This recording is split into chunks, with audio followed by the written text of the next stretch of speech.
नमस्ते and welcome to this exciting episode of Satology debunking mythology.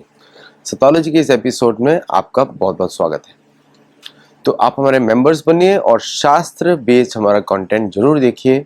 उसमें सिर्फ शास्त्र होता है, कोई इंटरप्रिटेशन नहीं, सिर्फ ट्रांसलेशन, और आपको बहुत कुछ सीखने को मिलेगा। और आप गुरुकुल में भी जुड़ सकते हैं।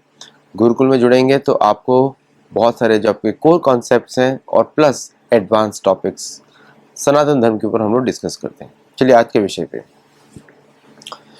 भारत का यूपीआई कॉन्केस्ट चल रहा है। ये इतना मेजर न्यूज है कि अब फ्रांस और अभी जापान भी ऐड हो गया है।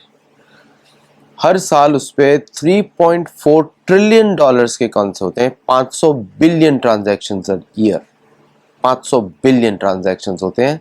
3.4 ट्रिलियन डॉलर्स आज के डॉलर्स के हिसाब से, 1 ट्रिलियन डॉलर जो होता है अप्रॉक्सीमेटली 1 बिलियन होता है आज 8,000 करोड़ का। तो आप सोचिए 8,000 मतलब 80 लाख करोड़ रुपए हर साल में, 80 लाख करोड़ रुपए का ट्रांजैक्शन होता है यूपीआई से। अभी ये दूसरे या तीसरे या चौथे नंबर पे है, क्योंकि अमेरिकन कंपनीज जो है मास्टर वीजा उनका होता है 13.8 ट्रिलियन डॉलर्स, वो काफ़ी सालों से चल रही है।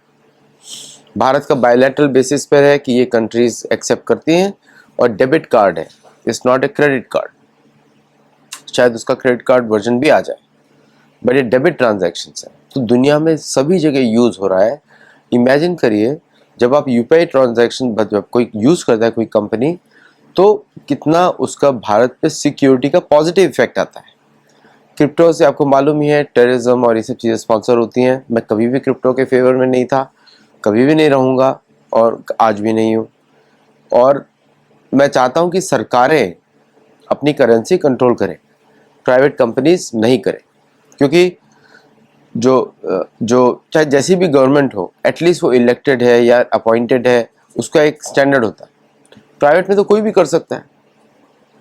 पाकिस्तान जैसा देश लॉन्च कर सकता है क्रिप्टो आजकल, और आपको मालूम ही है किस तरह का देश है पाकिस्तान, उस पर मैं जरूर आऊँगा बाद में। ट्रम्प की झूठ बोलने की आदत खत्म होती नहीं है। वो बोलता है कि मैंने मोदी जी से बात किया है, रशिया से भारत तेल खरीदना बंद करेगा। यूके ने सैंक्शन लगा दिया नायरा रिफाइनरी पे अभी वापस जाकर तुरंत। फ्री ट्रेड एग्रीमेंट का क्या होगा? मुझे लगता है कि फ्री ट्रेड एग्रीमेंट नहीं हो पाएगा, क्योंकि ये सैंक्शंस की बीमारी इनको लगी हुई है। ये चाहते थे फ्री ट्रेड एग्रीमेंट करके भारतीय इकोनॉमी में एक्सपोर्ट करें, लेकिन भारत इनसे क्या खरीद सकता है? What does UK manufacture? Nothing. Whisky बनाता है। अब टल्लियों को तो हमको कम करना पड़ेगा। हम लोग को थोड़ी लोगों को शराबी बनाना है। दही पियो, दही खाओ, दूध पियो, घी खाओ, थोड़ा दिमाग को दुरुस्त बनाएं। तो शराब से किसको बेनिफिट होता है? किसी को बेनिफिट नहीं होता। आप उसे सुध-बुध खो बैठते हैं और उसके बाद कुछ आप डिसाइड नहीं कर सकते, है ना? और ज़्यादा पियेंगे तो डॉक्टर के पास जाना पड़ेगा, तो हेल्थ के लिए ठीक नहीं है। मैं उसके बिल्कुल विरुद्ध हूँ, किसी प्रकार के नशे का प्रयोग करने की। फिर अब बात करते हैं कि ये जो यूपीआई ट्रांजैक्शन ने मतलब एक शॉक किया है मार्केट में पूरा। भारतीयों के लिए बहुत अच्छा है, फॉरेन कंपनीज के लिए बहुत अच्छा है कि वो इमीडिएट ट्रांसफ़र कर सकते हैं किसी भी भारतीय बिजनेसमैन के अकाउंट में या इंडिविजुअल्स के अकाउंट में। सैलरीज भी पे की जा सकती हैं, बहुत सारा चीज़ें हो सकता है अक्रॉस द कंट्री। तो जापान के ज्वाइन करने से एक बहुत बड़ी इकोनॉमी भारत के साथ जुड़ गई। जापान, फ्रांस, यूएई, सिंगापुर और भी अलग देश जुड़ते जा रहे हैं धीरे धीरे। और भारत ने प्रपोज किया कि ब्रिक्स में भी यूपीआई यूज़ हो और अमेरिका में भी यूज़ हो। अमेरिका में 6 मिलियन भारतीय ओरिजिन है।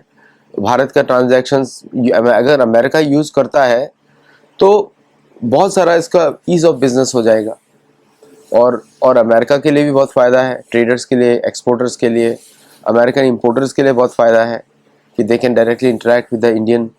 तो अभी तो ये चेंज होने वाला है धीरे धीरे, शायद अमेरिका भी इसको एक्सेप्ट करेगा। और मुझे लगता है कि साउथ अमेरिकन कंट्रीज़ में बहुत फोकस होना चाहिए, because it's a fantastic platform.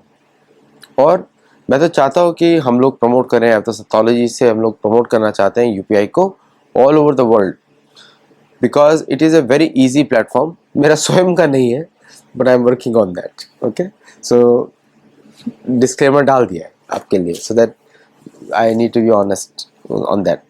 मेरा स्वयं का नहीं है, लेकिन धीरे धीरे वो भी मैं ऐड कर दूंगा। किस तरह करेंगे, आई विल सी। अब आते हैं कि ट्रम्प के झूठ बंद ही नहीं हो रहे। भारत और पाकिस्तान, अभी पाकिस्तान पिट रहा है बुरी तरह, अफगानिस्तान सरेंडर कर दिया पाकिस्तान ने, ना, उसके झूठ खत्म नहीं हो रहे कि मैंने पीस करा दी। इजराइल तो अटैक की बात कर रहा है, ट्रम्प ने स्वयं ही बोला मैं अटैक करने वाला हूं। फिर रशिया के तेल बंद कर देगा, ऑयल परचेज बंद कर देगा भारत। नायरा रिफाइनरी तो भारत में है, जिसपे अभी यूके ने सैंक्शन लगाया है। तो ये और भी आज तो झूठों की लाइन लगी हुई थी सब तरफ से। और ट्रम्प एम्परर की तो बात ही आप छोड़ दीजिए, एम्परर है, राजा है। अब राजा की तरह बिहेव करें तो राजा ही बोलेंगे। वो उन्होंने वापस एक बोला कि मैं पीस प्रेसिडेंट हूँ, तो वेनेजुएला में क्या कर रहे हैं आप? तो ऑलरेडी खुली छूट बोल दिए उसको मारने की। ये कौन सा रिजीम चेंजिंग ऑपरेशन है, कौन सा पीस है? और जिसको नोबेल पीस प्राइज दिया वो भी बोल रहे मारने दो। ये कैसी पीस की बात है? आपको यहाँ पे नेचर समझना पड़ेगा। एंग्लो सैक्सन्स ने आज तक सच बोला ही नहीं। उनका सच का पर्पस होता है इमीडिएट सच, बट रिलेटिवली झूठ, उसको सच मान, जिसको बिलीव करते हैं वही सच है। आई स्पोक ट्रूथ, वही सच है। तो ये तो ऐतिहासिक बीमारी है, और ये ऐतिहासिक बीमारी कभी खत्म होने वाली नहीं है, भारतीयों को पता होना चाहिए। और मेरे गुरु तो बोलते हैं जो गाय का मांस खाते हैं उसे विश्वास ही नहीं कर सकते, तो झूठ बोलता रहेगा। तो विश्वास तो किया जा नहीं जा सकता जो गाय का मांस खाते हैं किसी पे भी। बट एनीवे, नॉनदलेस हम तो हिंदू हैं, तो हिंदू के हिसाब से तो गाय का मांस निषेध है, कहीं पर भी हो। हम लोग उसके विरुद्ध हमेशा बात करते हैं। गुरुओं ने बोला है, अमेरिका में तो कितने सारे अमेरिकन से जो गाय का मांस नहीं खाते हैं, वो वाइट हैं लेकिन गाय का मांस नहीं खाते, उनके लिए निषेध है। बहुत सारे अमेरिकन हिंदू भी हैं।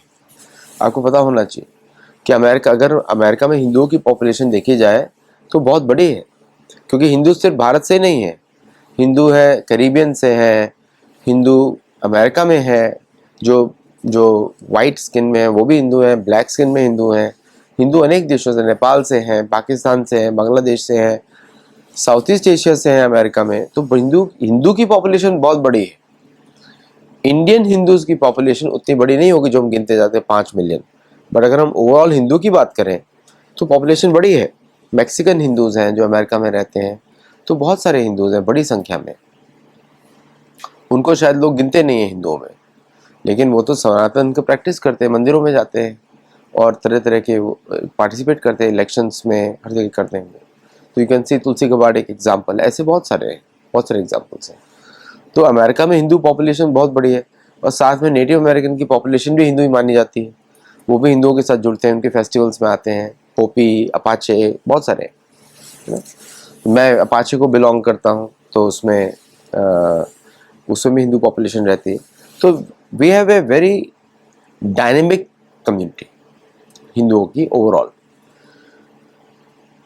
जो ट्रम्प का जो दूसरा झूठ था कि मैंने जो है मिडिल ईस्ट में पीस कराई इजराइल की, वो भी खाली हो गया, भारत के वॉर रोके, वो भी खाली हो गया। आज जो झूठ बोला कि ट्रम्प, मोदी ने बात किया कि वो रशियन ऑयल नहीं खरीदेंगे, ये भी झूठ था।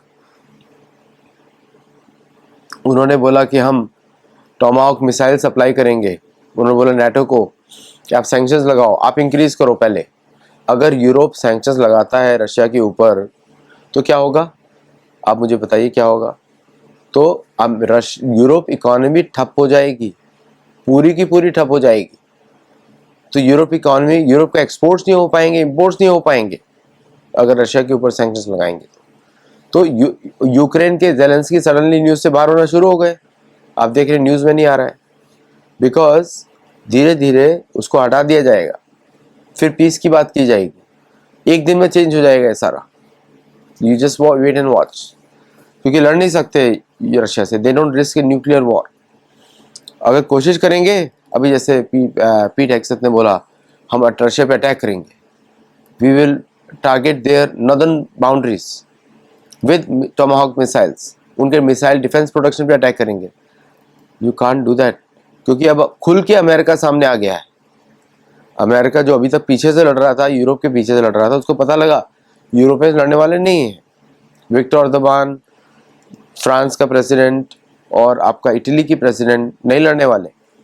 ओनली कंट्रीज जो लड़ने के लिए सामने आने वाले हैं वो पोलैंड।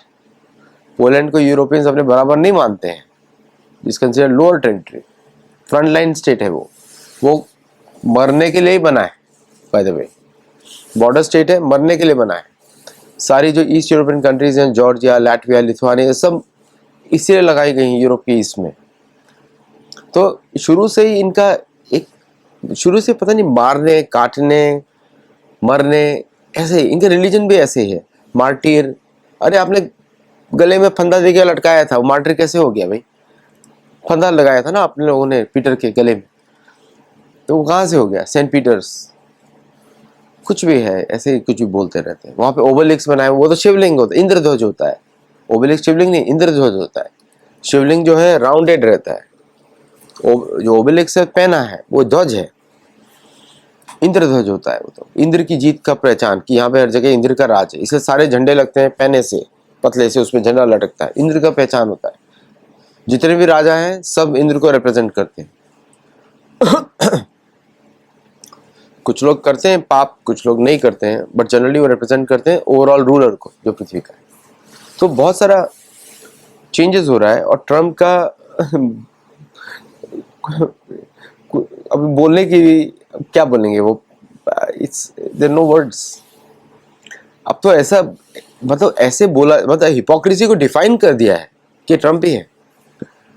आई डोंट नो, खुल के झूठ, मतलब कि स्ट्रेट फेस बोल दिया झूठ। बाकी लोग बोलते तो ठीक है, ये प्रेसिडेंट है भाई, इलेक्टेड प्रेसिडेंट है, किसको रिप्रेजेंट कर रहे हो भाई? सोचो, अगर प्रेसिडेंट ऐसे बिहेव करे तो किसको रिप्रेजेंट कर रहे हो? क्वेश्चन ये उठता है। अनफॉर्चुनेट, एनीवे, ये कलयुग है। So thank you all very much for listening, और I will see you in the next show. नमस्ते।